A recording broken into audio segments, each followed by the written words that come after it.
Be believers, be leaders, be astronauts, be champions, be truth seekers, be students, be teachers, be politicians, be preachers.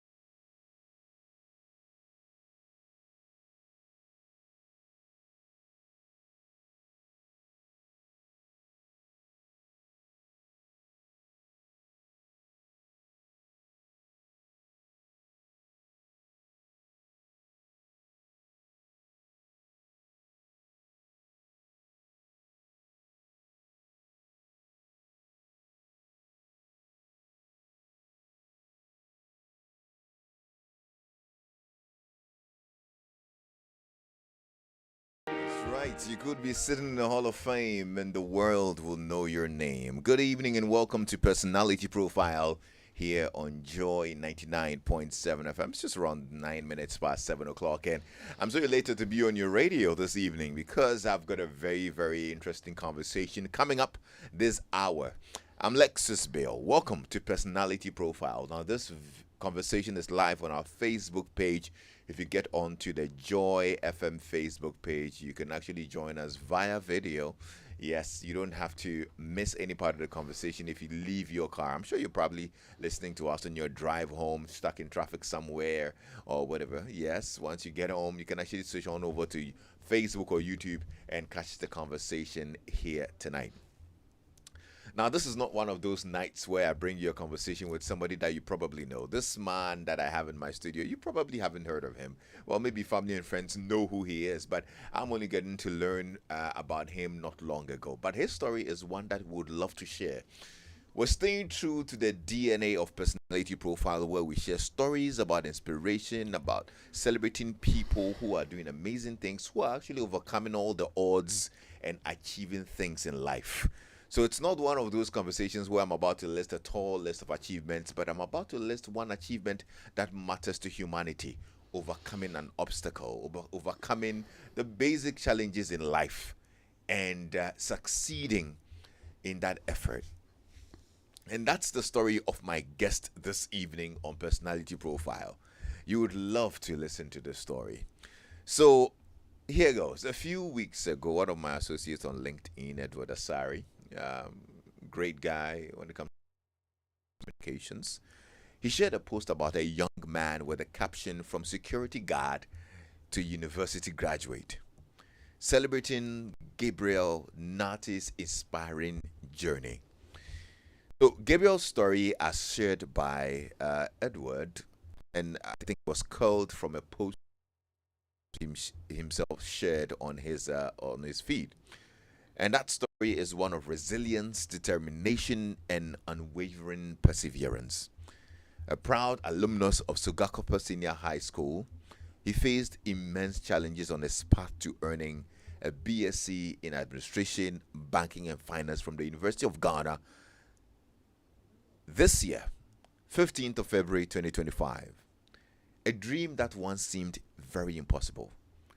From level 100 to the level 100 to mid-level 300, Gabriel worked night shifts as a security guard to afford accommodation near campus and support himself through school. By night, he worked. By day, he studied, often attending lectures and writing exams while battling exhaustion. Now, when the job ended, things became even more difficult. At one point, he had to sleep in a lecture hall, uncertain of what the next day would bring. But rather than giving up, he took on a part-time teaching job and embraced leadership as well as organizing secretary of Business House Junior Common Room, all while staying committed to his academic goals.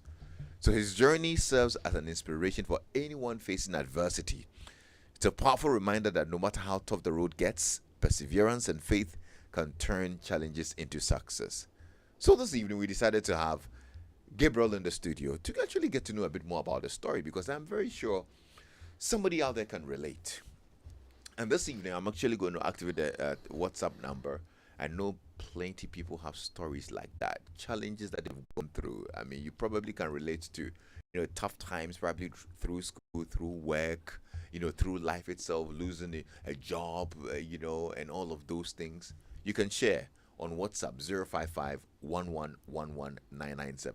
But the focus tonight is on Gabriel. Gabriel, how are you doing? I'm blessed, Lexus. How are you Nice. doing? I'm today? well. Good to have you here. Good to have you. I too. said you look good in your lovely office shirt and your tie. Man, you look classic. Thank you, thank you. And you're doing your national service now. Yes, I'm doing my national service. So I'm guessing you're from work. Yes, I'm from work. Do you mind sharing with us where you're doing your national service? Yes, of course, no problem. I'm doing my national service with InvestCorp Asset Management. InvestCorp Asset Management. That's yes. around Jolu. Yes, around Jolu. Oh, okay.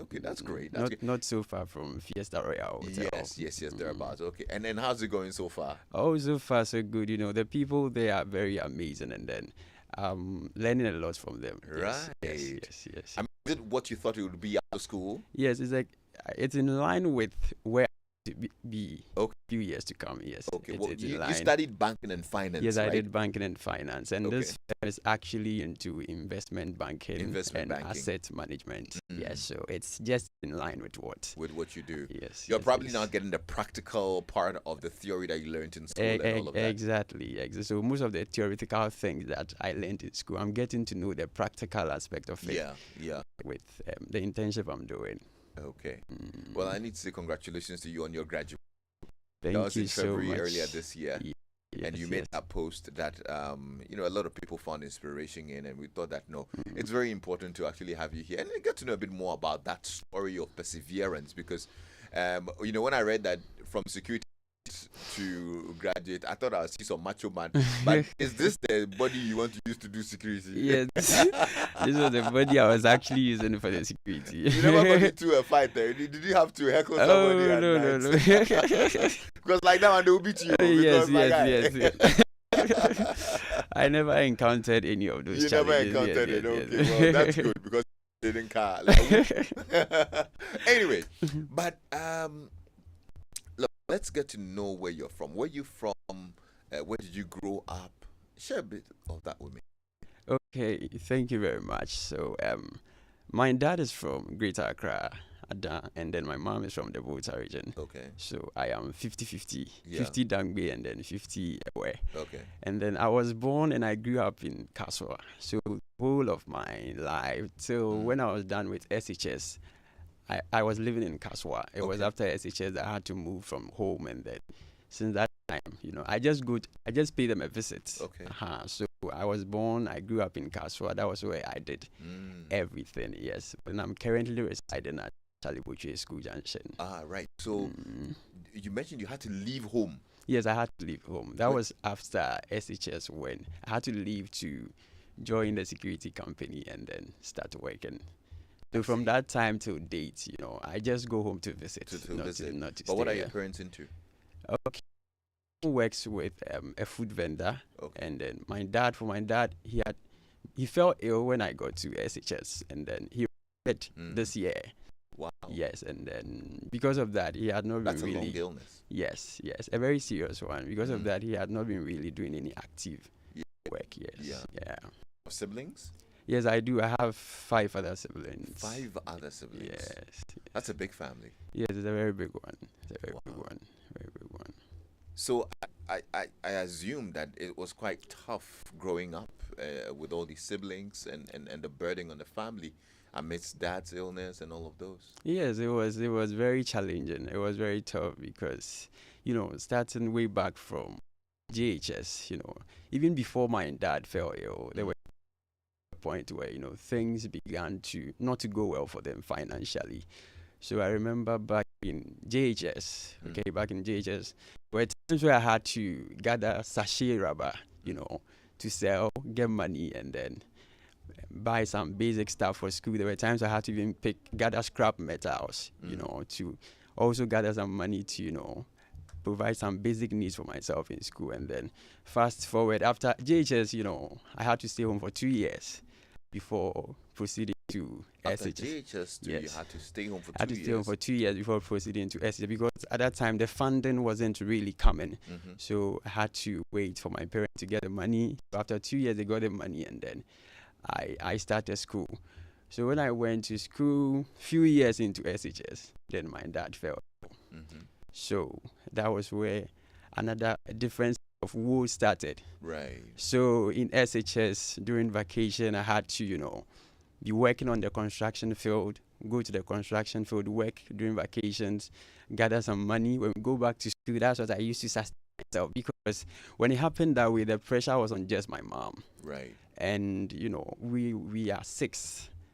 And I couldn't just watch her bear all the burdens alone. Yeah. So I just had to resort to doing something to, sustain myself. Okay. Now let me take you back to when you were in JHS, like you mentioned, Okay. and you said you sometimes would have to sell pure water sachet, Yeah. right? Yeah. Look around for scrap metals Yeah. and sell as well. Yeah. Did you have an understanding of what was happening? Did you have a realization of what was happening? I mean, it was your reality, but did you see what it meant? Did you know what was going on? Did you see it as a struggle? So back then, I saw it as a struggle actually.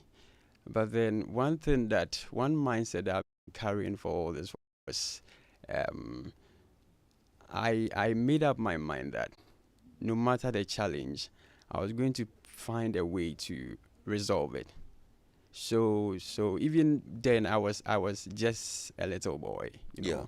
and when things were not going well for so I remember I was actually in a private school and I had to be moved to a public school just because of the financial situation. So when I moved And there, at that point, when the move happened, did you understand why the move was happening? yes, because I was with my parents and I knew exactly what was going on. Okay. And then, they told me why they were switching me from the private school to the public school.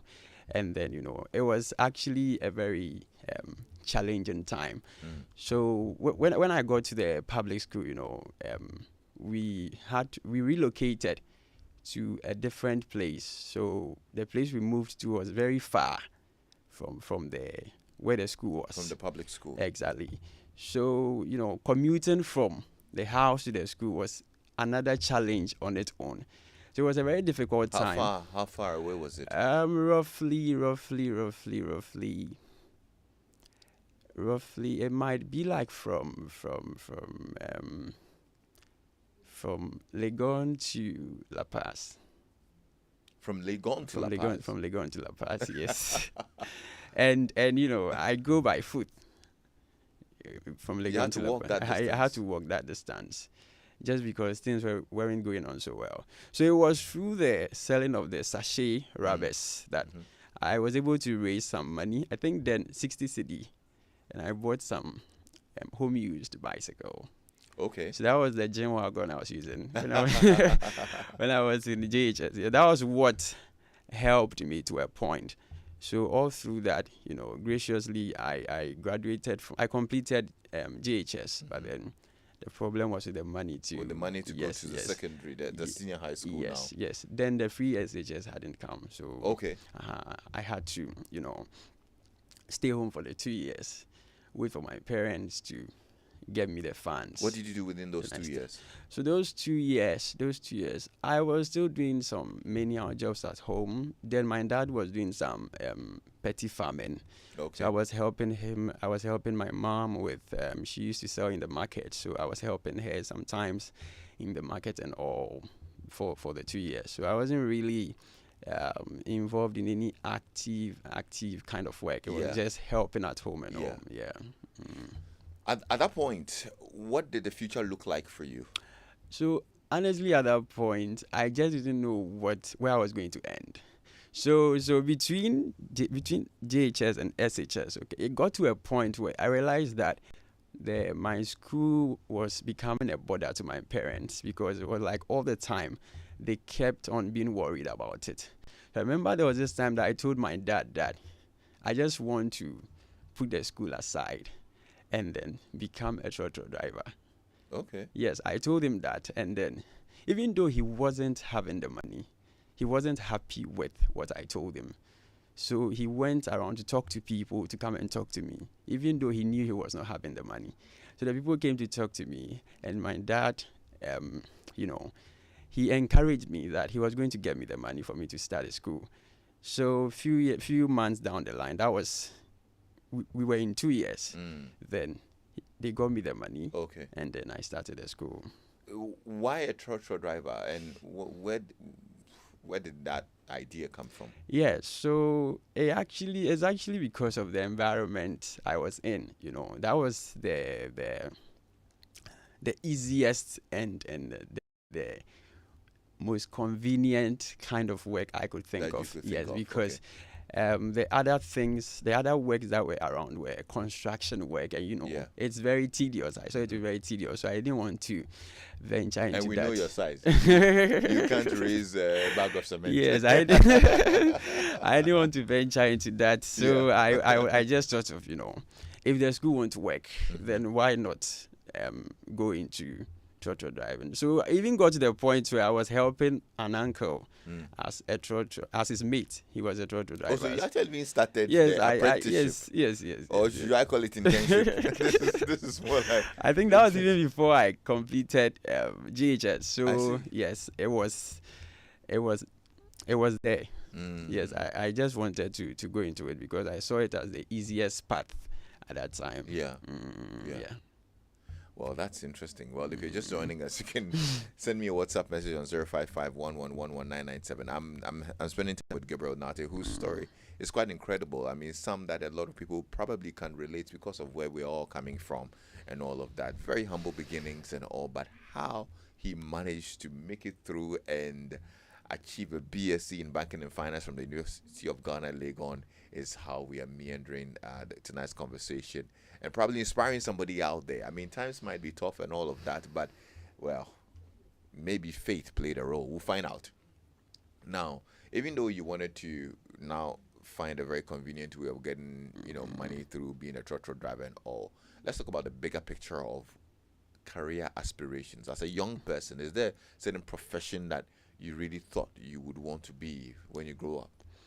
Yes, so I became more conscious of the career thing when I entered SHS. Okay. Yeah, that was when I was able to figure out exactly what I loved to do Okay. when it comes to academics. So getting into senior high school, or a few months after I got into senior high school, I became so passionate about the course I was reading. That's the business. So way back from SHS, I've just been desiring, to be in the finance space. Okay. So to have a background in accounting and then finance, and then just become, a guru. Let me put it that way. Okay. In the finance space. So that has been my drive from the onset. Okay. And getting into university, I got to explore a lot of career options, and Okay. then one that I'm very keen about and I'm very interested in now is becoming an asset manager or a fund asset manager. or a fund Okay. manager. Yes. No, I was asking that question about when you were much younger, the kind of professions that you wanted to be, because when we were much younger, we all had all these ideas. You want to Yes. be a doctor, Yes. you want So to be a whatever. yes. Yeah. When I was actually young, back in JHS, I had a dream of also becoming a doctor. Ah, right. Yes, I had a dream of becoming a doctor, but then along the line, things just switched. And I just decided that You I was realized getting that- into the business. Yeah, field, yes. that won't happen. Yes, I remember the very first time someone asked me what I wanted to become when I was a kid. Yeah. So the first I wanted to become a doctor. A doctor. Yes, but then Was there anything that inspired that choice? I don't really recall anything that inspired. I think I just said it because I saw it as a nice profession, and Yeah. then it was just nice seeing people who are doctors. And then back then I was also told that they were paid well. Okay. Yes, and they were respected so well. Yes, so those are some of the reasons why I decided to say that I wanted to be a I mean, the doctor. doctors listening, please confirm. I hear you guys are paid very well. We want to know. But what about your parents? Did they have an idea of what they would want you to be as well? No, please. So, unfortunately, my parents couldn't go further with their schooling. So, when it comes to making decisions with regards to our career pattern, Yeah. they mostly leave it to us for us to For you to decide us for to yourselves. decide. Yes. So basically, it was, as I said earlier on, when I got to SHS, that was when I became more conscious decided, about the whole yeah, thing. okay. Yeah. So from the onset, I was just doing something Yeah. my focus was just to do well in my academics. Yeah. That was my focus. I didn't really know what exactly I wanted to do Right. until I got to SHS. What about your siblings? You said you have 5 other I siblings. have 5 other siblings. Yeah. Are you first? Are you last? Where are you? I'm actually the 4th. You're the 4th Yeah, born, the so you have 4th. a 3 few older siblings yes, as yes, well. Yes. Okay, Yes. and how are they doing? How did they get by as well? Okay, so when I was in JHS, that was when my sister, my parents' second born, was done with SHS. Okay. But then she couldn't further to the tertiary. I remember back then she used to tell us that she wanted to become a nurse, but then she couldn't further until recently. So I even graduated with her from Legon. Oh wow. Yeah, so she started with me and we graduated together. But then our firstborn, which is my brother, he, he too couldn't go further with the school thing because of the financial issues. So he resorted to, a delivery business. So he's currently into delivery business. Okay. And the one I am after, she too couldn't complete JHS as well. Okay. So she's currently a shop attendant with a shop in town. Okay. And then me. Then 2 others after me. And are they in school? Yes. So the very last one is in senior high school now. Okay. And the one after me is also done with technical school. He's waiting to purchase forms to, start tertiary. How close knit is the family? So currently, my parents are currently not together. Okay. My is at a different place, and then my dad is currently is my junior brother who is with my dad. Okay. And my elderly siblings, 2 are married and they are with their families. Yeah, And then yeah. the one I am after is with my mom. And then the very last born is also with my mom because she's a female. Right. Yeah. Interesting. So now you're done with junior high school. Yes. You find your way to Sugakope Senior High School. Yes. Tell me about life on that campus as well. Okay. So I would say that it was actually a challenging time, but then God really intervened, because I remember when I got to the school, I was discouraged by some friends. Discouraged? Ideally the plan was to go to Adisadel College, but then when I switched to the public school, I had to change my mind, because I realized that, excuse me to say, with the level of the quality of the teaching there, I realized that it wasn't going to give me the grades to get into Adisadel College. So I had to quickly change my mind and then go in for something that, with my grade, I can easily get. So I opted for Gakope Senior High School, and I got it, and I went there. So when I went there, I was discouraged because, I had other friends who were there, and Who were in Sugakope or Adisadel? yes, Sugakope. Okay. So they came, and then I was having a conversation with one of them sometime, and then she said, she was just talking the school down that it's not an A school, and then it was difficult to excel in your WASI in such a school, and it was difficult to do well.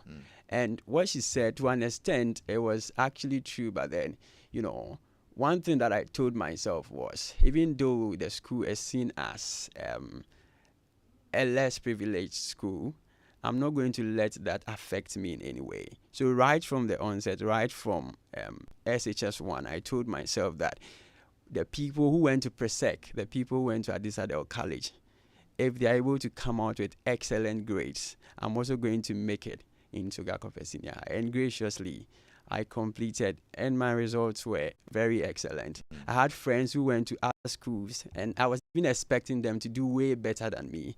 But then I ended up doing way, way, way, way better than them. So one thing I would say was my driving force was, I totally decided to depend on God and be very, very determined and serious with my studies, because it was that place that I realized that mostly, in as much as our environment really plays a role in the kind of people we become, our mindset plays a major role, because I had to tune my mindset to believe that even though the school is not, really recognized as, a well-performing school in the country, I can still make something better out of it. Yeah. I see. I like what you say about the mindset bit. Yeah. The mindset plays a very, very important role. It plays a very big role. Now, let's talk about how finances also played a role, because at the time, times were still hard. Yeah. And now you were in the boarding house, right? I was in the hostel. In a hostel? Yes. Okay, right. And how was life? How were you handling that? Were things smooth at the time? Okay, so when I got into SHS, things weren't that smooth.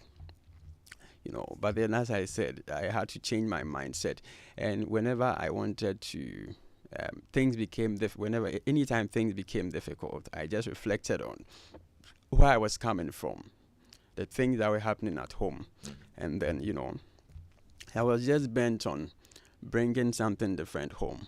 So it was difficult, because I remember back then, during vacations, okay, even with my stage, not being a macho man, I had to still go to the construction field to work. And after working during the day, I spent the night to study during the vacation. So I was studying before school resumes. So by the time school resumes, I had already gone ahead. Exactly. Yeah.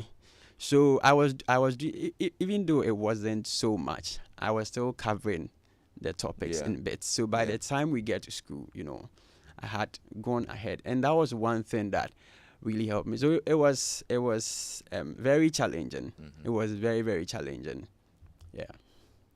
Because I remember back in the day when we were in school, secondary school, and you didn't have much. You're on Gary 24/7, Gary and Shito 24/7.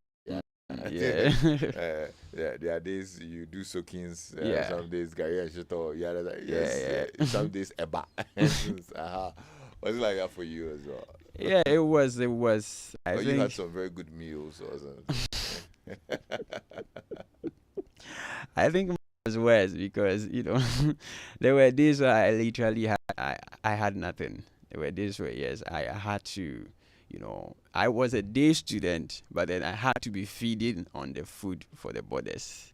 Yes, so you can imagine how it was as a day student back then. I had to be finding a way to be enjoying the meals from the dining hall, even though I was a day student. Did you sneak in? So confess, your teacher. Let them know that somebody was sneaking into the dining hall. So actually, there were okay. There were times where I sneaked in, but then it got to a point. My very good friend became the school prefect. So that was when I began to enjoy the meal from his cubicle. Yes. So he takes the food there, and then he invites me over. So I go there to look. In life, make good friends. In life, you need to make good friends in high places, so that the privileges that have accorded them might flow onto you. That's quite interesting. Well, you're welcome to send in your messages as well, and share your stories as well. Tonight, I'd also love to know some of the challenges you went through, you listening in. If you can relate to Gabriel's story. Edmond Awaite says, good evening, Lexis. I'm inspired by Gabriel Nartey's story. His sense of determination, resilience, passion, sacrifice, and willingness to do anything to support his education is very encouraging. I promise to give him this book, Attitude is Everything by Keith Harriel. Oh, that's so kind of you, Edmond. Thank you so much. Yeah. Let me know how I can get the book to Gabriel. Yeah, and that's Edmond who says he wants to get you that book as well. Thank you, Edmond. So now we're done with Sugakope. Yes. And I love Sugakope as well because my very good friend from growing up back in the day attended Sugakope secondary school. Courage Azanu. Courage used to come and tell me stories about Sugakope. Yes, And it was a very good friend and brother there. So yeah, it brings back very fond memories. Yes. It's from back in the day. I've come to realize it's actually a good place. Yeah. It's just a mindset thing. Right. It's a right. mindset because mostly the people who go there, some of them before they get there, they feel that because of where the school is located, or because of how the school has been for a while, they just have this loose mentality. Yeah. So before they get there, they're already discouraged in their mind. But then, if you have the right mindset, because it has, when I came out from school, and then I listened to some of my friends from the other schools and things, I realized that the teachers over there, they were doing so much, but then the problem was with the students. Yes, the problem was with it was like the schools that were doing well in Accra. When you go there, the students were rather pushing, and the teachers, it was opposite. Okay, so when you come to our place, the teachers are rather pushing, and the students feel the teachers are not pushing for them. But when you come here to this place, the students are pushing and they are getting little from the teachers. So I think it's a mindset thing. Okay. Now let's get to University of Ghana. Now, after school, after Sugakope, how did you get into University of Ghana as well? Yeah, so that's a whole story on its own. So after school, I was at home, and then I just didn't know what to do. The WASI results were out, and it was very excellent, graciously, but I just didn't know what to do. So I just thought of joining any of the security agents, either the military or the police or the fire service, any of them. I was just thinking of joining that. Then I was just at home. Then one of my mates from SHS just called me that, Gabriel, I've got the security work at Chowlu. Are you interested? Will you do it? I was like, oh, why not? I'm interested because I felt it was in line with what I wanted to do. The military. Yes, and the because I just saw it as a quick Okay. way to make some money, to start catering for the financial needs of my family, since my dad wasn't still well. So I moved quickly. That was in the latter part of 2019. I moved to the place, and then I went through the trainings and everything, and I started work. What kind of training were you given? Oh, you have to do you have to do push-ups, you have to do jogging, Physical training. physical trainings, and then they have to take you through some classes, how to respond to when you are taken to the client's premises, how to respond when you sense when there's a crime issue at the place and all. Yeah. So they took us through all those trainings, and then And this training was for like manned security, yes, like where you man somebody's home yes, or an office complex or something. yes, it was a training for man security, Okay. as you say. How to even use the trench run. There's this wood we use. Okay. What's it called again? Trench run. Trench run. Yes. Ah. Yes. It's a black. Yes. Yes. So you were trained It's in like using a T, half exactly. T of a thingy. Yes, because we are not allowed to use weapons like Okay. guns and Yeah. other weapons. So that was our weapon. We're trained on using them, and then how to even record events. So when you're at a place and events, things happen, how to record them and all. So I went through all that, and then I started work. So I was posted to a lady's premises, okay, to work for her. So I was the day security guard, and then my friend was, my other colleague was the night person. So I worked there for 6 months. So that was in like the middle part of 2020. Then, Okay. I was one day, that day I was busy during the day. So I decided to tell my colleague to stay in for me. Mm-hmm. So I take over in the evening. So it was evening, I came to duty, and then the lady was returning from work actually. Then she had never asked me that question before. So I opened the gate for her, just waiting for her to enter. So I closed and then go back to where I was sitting then. Right when she entered the compound, she stopped and then she asked me that if she got me something better than what I was currently doing, will I do it? I was like, yeah, yes, because I felt that was just what I wanted to do. So, and I knew what she was talking about. So she asked me to bring my WASI results, and then I quickly went home the following day, got it and brought it to her. Then after she saw the results, she told me that no, with the results, she wouldn't advise me to join the security agency at that time. So she wants me to go to school first. If I'm done and I still have the passion for it, then I can consider that. So I listened to her because considering her rank and the caliber of person she was, I listened to her. Then I had bought Legon forms, but then even the forms, I wasn't the one who bought it. It was my sister who forced me to buy it because anything about school had left me that time. Okay. I was just looking for something I can do to earn money. So the school was a secondary option. So when the lady told me that, and she assured me that if the what's the name, the admission comes, okay, I should let her know, and she would see how best she can help me. Right. Not so long, then our contract with her was terminated. Oh, wow. So I was moved from a place to another place, and she got in contact, and she was in touch with me. So she assured me that if the admission comes, I should let her know. And then when I moved from a place, I was moved to another place too. So there too, graciously, I met another person. I didn't know it was something that came up, and then he brought up a conversation around this whole school thing, and then he got to see my results, and then he also got interested, and he also told me that if the admission comes, he was going to help. So to cut everything short, okay, the admission came, and then I spoke to both of them, and they all helped me with some funds to pay for my admission fee. Yes, and I'm so much grateful to them. So that was how I started. Yeah. So I started, and then I went to level 100, But then before we get to school, tell me about that period as a security guard. Okay. How was it?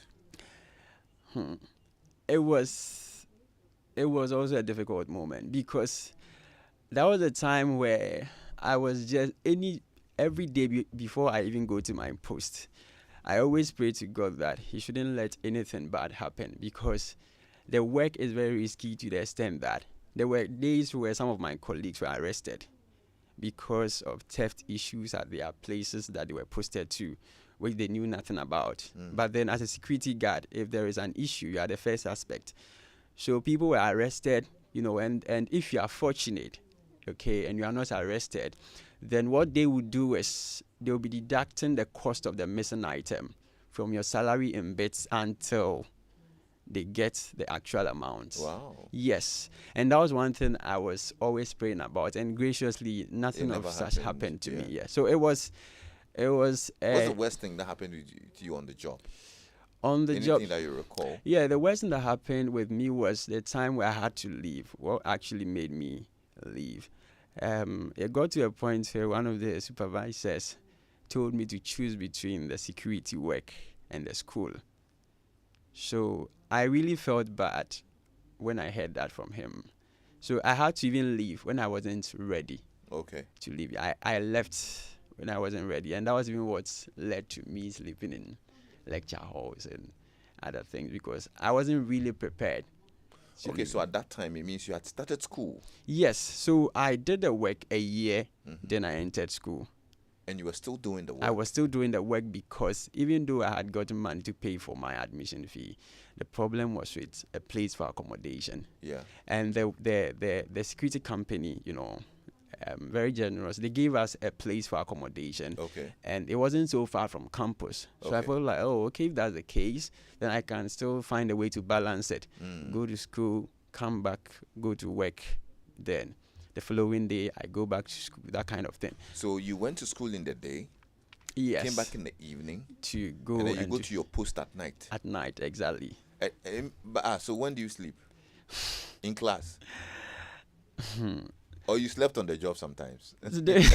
Yes, so let me confess. There were days where, I had to sleep on the job, but it wasn't a comfortable sleep because even as you are sleeping, you are thinking of criminals coming in. Yeah. So it wasn't a peaceful sleep. So there were days where I slept, but it wasn't a sleep as like a restful sleep. I understand that. It was I understand that. I would say it was sleep in chaos because Yeah.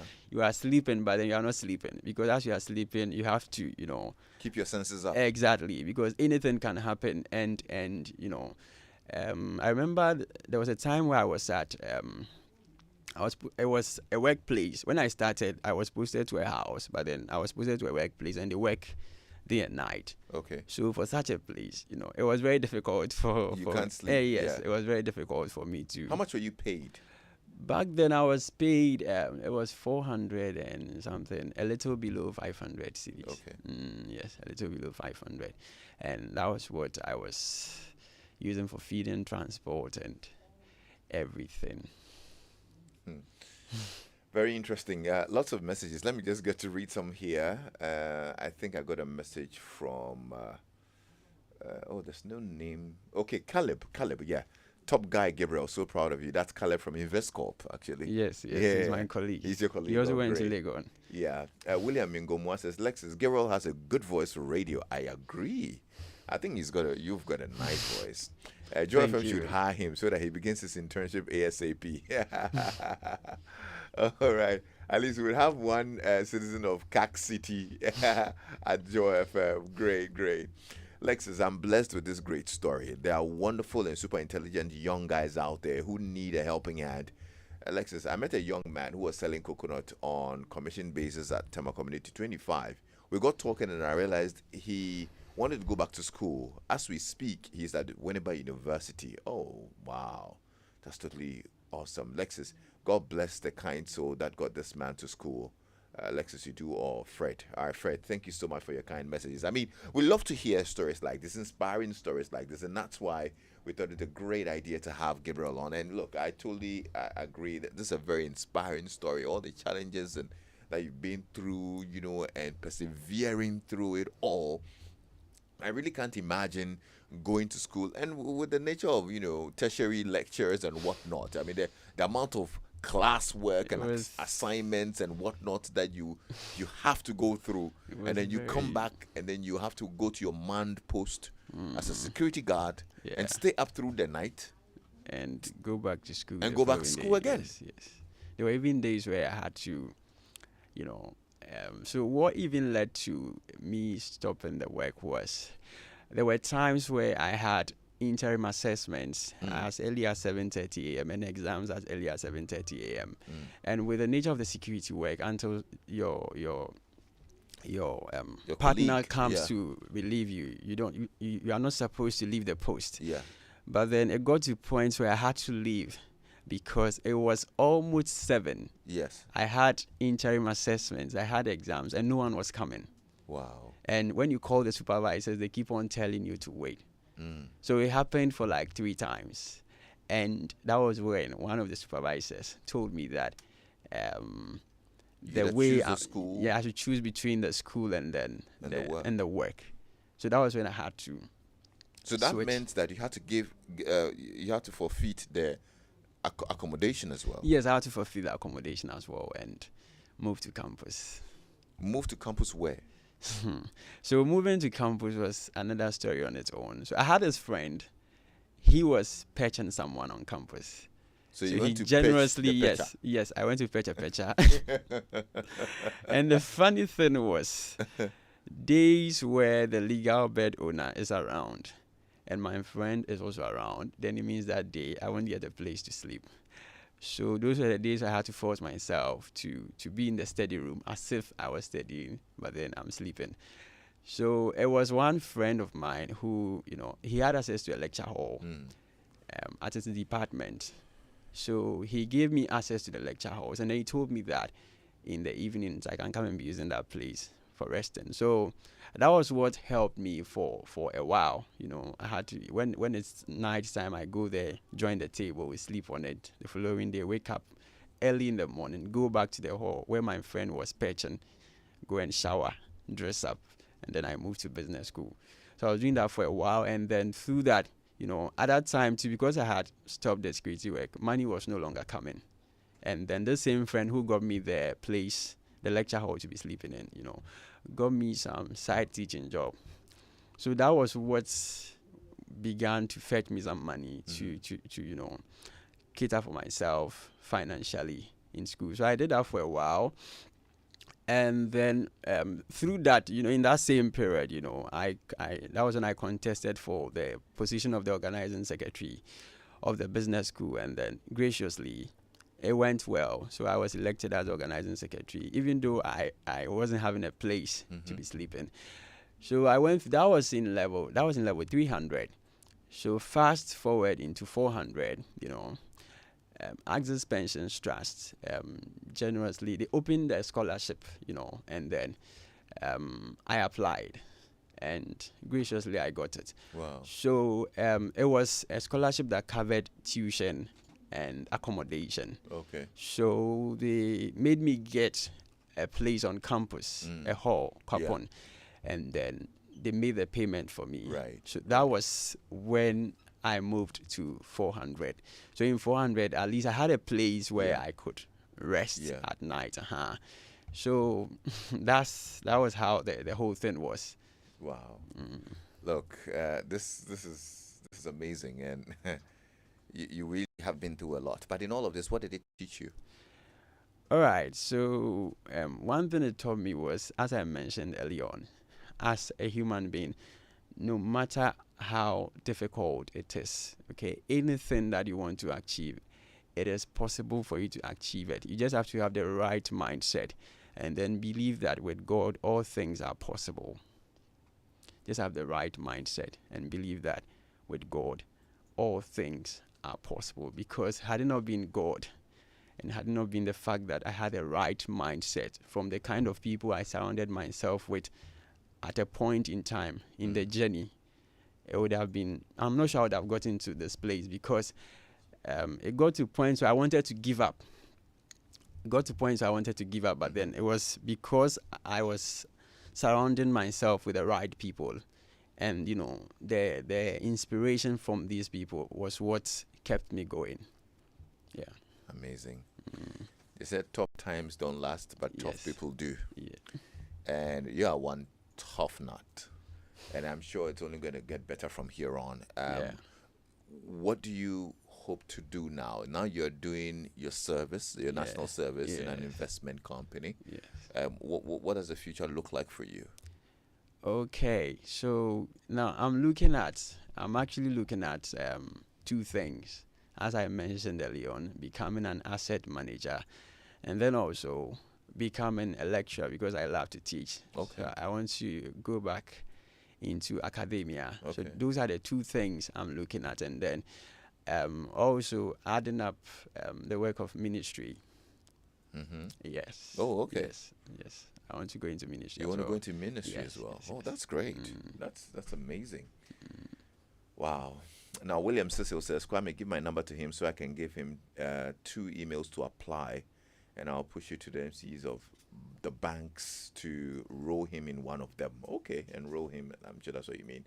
Okay, that's interesting, William. I'm gonna put him in touch with you as well. And then this message here says, Lexis, I'm listening to Gabriel and everything is making sense now. The guy is very professional at the office and always smiling. The ladies have a name for him because of the constant smile on his face. Congratulations to Gabriel. Your colleagues and I are proud of you, and that's from Kwabena. Yes, that's our managing. Oh, that's your MD. Director, yes. Wow. Kwabena, thank you so much for Thank this you, vote of Governor. confidence in our man Gabriel. What name do the ladies have for you? Do you know the name? Uh, What's the name the ladies call that will you? be for another day. That'll be for another day. Okay, I hear you. Maybe Kwabena, you should share with us. He doesn't want to tell us. So I got a message from Kalulu in Northampton. He says, I'm proud of this guy, Lexis. Perhaps you should do a series on such people who pushed themselves from humble beginnings and are making it in life. I once met a young man who wanted a hotel security job with an all A's except one B was the result. So he could help his mom fend for his siblings and take care of his sick dad at the same time. He didn't get the job, but I bought him the University of Ghana form and he got admission just like that. He passed with first class honors, worked for a while, and now he's doing a master's in the US. His story is so inspiring. You made me shed tears when he tells you his story. You made me shed tears. His name is Emmanuel Ado, and I'm so proud of him, and that's from Kalulu. Thank you so much, Ima, for sharing this. But yeah, I mean, so many messages. I wish I could read all of them, but yeah, time is up now. I'm so grateful that you shared your story with us, and I know somebody out there will be inspired to keep going and keep pushing. And I am praying that many good things will happen along life's way for you so that you achieve all your goals. Thank you so much for sharing. Thank you so much, Lexis. Before we leave, I just want to appreciate some few Yes, people. please, go ahead. So, first of all, I want to appreciate the Almighty God for bringing me this far, and then also my dear parents and siblings, and the amazing members of Christ Assembly Worldwide, and my esteemed Pastor Julius Glory for Christ Lord, and the entire team at InvestCorp Assets Management. Right. InvestCorp is actually another home for me. And then also Mr. Martin Adi, yes, and Haji Hamida Nuhu. They were the two people who helped me start the whole university journey. Yes. And any other person out there, all my friends, any other person out there who in one way or the other contributed to this. Great.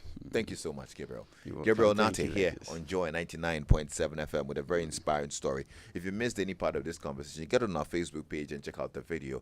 It's live. Uncle Ken will be on your radio very shortly. It's 8 o'clock and Noella is here with the news.